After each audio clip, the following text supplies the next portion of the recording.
ఎన్నికల ప్రచారానికి పోయిన ఎమ్మెల్యేలకు జనం నీరాజనాలు వాడతారనుకుంటే పాపం ఏ ఊరికి పోయినా నిలదీతలు నిరసనలు నిట్టూర్పులు నినాదాలతోని నిల్సోకుండా చేస్తున్నారట. యోగి ఇక్కడ చూడుండ్రి ఎమ్మెల్యే వెడమ బొజ్జును నడి బజార్ల నిలబెట్టి ఎట్లా అడుగుతున్నాడు.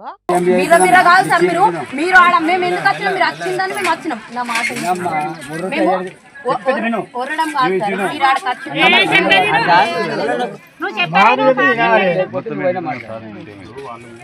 నేను వినాలి, నేను దానికి సమాధానం వింటావు. చీరల గురించి మాట్లాడు. చీరలు కొందరికి వచ్చినాయి, కొందరికి పెండింగ్ అని నేను చెప్పిన.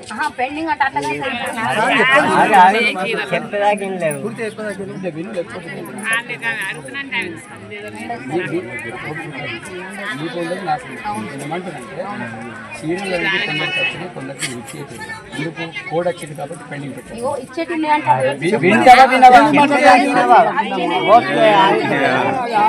కొంతమందికే చీరలు ఇచ్చి ఇప్పుడు ఎందుకు ఇస్తలేరు అని అడిగితే ఎమ్మెల్యే ఎన్నికల కోడ్ వచ్చింది కాబట్టి ఇస్తలేరు, కడమలకు కూడా ఇస్తాం అన్నట్టు చెప్తుంటే అంటే మీకు తెలియదా ఎన్నికల కోడ్ వచ్చే ముందే చీరలు కొందరికే ఎందుకు ఇవ్వాలి, ఇయ్యనోళ్ళని ఎందుకు బాధ పెట్టాలి అన్నట్టు అడుగుతున్నది.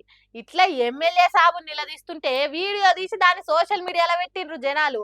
అది రాష్ట్రం మొత్తం అందరి సెల్లులకు గిర్ర గిర్ర తిరిగింది. ఎమ్మెల్యే సాబు కోపం వచ్చినట్టున్నది. తర్వాత వచ్చినప్పుడు కార్లో కూర్చొని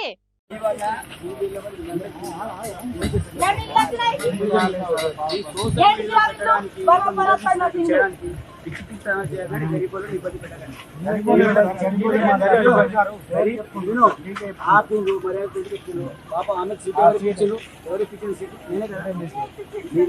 మీరేదో పాప ఆమె ఆపిందని నేను ఆగితే మీరు సోషల్ మీడియాలో పెట్టడానికి వహించాలి. నేను కొన్ని విషయాలు మేము పెట్టేస్తాం. నేను ఈ రోజు వెళ్ళమ్మా చెప్తున్నాను, ఇది సోషల్ మీడియాకి వచ్చినానుకో నేను ఇక్కడ ఒక ఇప్పుడు ఏం చేస్తాను, ఏమైనా ఒకేది ఉంది సోషల్ మీడియాలో పెట్టడానికి. చూసిండ్రా, ఒక్క ఇల్లు కూడా ఇయ్యను ఏమనుకుంటున్నారో అనుకుంటా బెదిరిస్తున్నాడు. పబ్లిక్ చేతిలో ఫోన్ ఉంటది కదా, అట్లా మాట్లాడిన వీడియోను కూడా సోషల్ మీడియాలో పెట్టిండ్రు. ఇట్లున్నది మా ఎమ్మెల్యే ముచ్చట అన్నట్టు తెలంగాణ రాష్ట్రం మొత్తం తెలిసేటట్టు చేసిండ్రు. ఇందిరమ్మ ఇండ్ల నుంచే వచ్చినోన్ని నాకు పేదోళ్ళ కష్టాలు తెలుసు అని చెప్పి ఎమ్మెల్యే అయినోడు ఇప్పుడు ఓట్లేసి గెలిపించిన పేదోళ్ళకే ఇందిరమ్మ ఇండ్లు ఇయ్యమని అంటున్నాడు. ఎంత గొప్ప ఎమ్మెల్యేనో చూడండి అన్నట్టు సోషల్ మీడియాలో సొక్క తిప్పుతున్నారు. ఇట్లా ఒక్క ఎమ్మెల్యేనో ఒక్క మంత్రో కాదు, చాలా దిక్కులలో చాలా మంది కాంగ్రెస్ పార్టీ వాళ్ళని నిలదీస్తున్నారట జనాలు. దీంతో అబ్బా నేను ఎమ్మెల్యేనైనరా దేవుడా అని బాధపడేటట్టు అవుతున్నదట వాళ్ళ పరిస్థితి. పాపం ఎట్లనే ఏమో వాళ్ళకు వచ్చిన కష్టాలు పాగోలకు కూడా రావద్దు పోను. ఎంకి పెళ్లి సుబ్బి సాగుకు వచ్చిందంటారు గాని గాఢంగా ప్రేమించుకున్నోళ్ళు చేసుకునే పెళ్లి అయ్యగారులకు గండమై కూర్చుంటున్నదట. గాలికి పోయే కంప గోషికి దాకింది అన్నట్టు అవుతున్నదట. ప్రేమించుకొని చేసుకున్నా, పెద్దలు కుదిరిచ్చి చేసుకున్నా, ఏ తిరగపెండ్లు చేసుకున్నా బెంగళూరులో ఉండే సోమేశ్వర స్వామి గుడిలో అర్చన చేసే అయ్యగారులకు మస్తు బెంగ అవుతున్నదట. అందుకే ఇప్పటి నుంచి ఈ గుడిలో పెండ్లీలు చెయ్యం అనే బోర్డు పెట్టుకునే ఆలోచన చేసిండ్రట. ఇంతకు వాళ్ళకు వచ్చిన తిప్పలేందంటే ఈ గుడిలా పెండ్లి చేసుకున్న వాళ్ళు కొద్ది కాలానికే కోట్ల విడాకులు కావాలని కేసులు ఇస్తారట. వాటి కోసం మీ పెండ్లీలు చేయించిన అయ్యగారులను రమ్మనుండ్రి, సాక్షులను పిలిపించుండ్రని కోర్టులు సమన్లు ఇస్తున్నదట. అట్లా అయ్యగారులు అధికారులు ఆలయం తక్కువ ఆర్డర్ అనే కోట్ల చుట్టూ ఎక్కువ తిరగాల్సి వస్తున్నదట.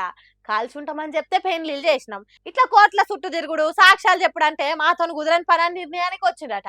అందుకే ఆలయ కమిటీ ఆలోచించి పుండు ఎక్కడుంటే అక్కడనే మందు పెట్టాలన్నట్టు చిక్కాంత వచ్చేది ఇక్కడ పెండ్లీలు చేయించుకుంటుతోనే కాబట్టి ఈ పెండ్లీలను ఆపితే అంత కూల్ అవుతుందని ఇప్పటి నుంచి ఇక్కడ పెండ్లీలు చేయమని ఆర్డర్లు పాస్ చేసిందట.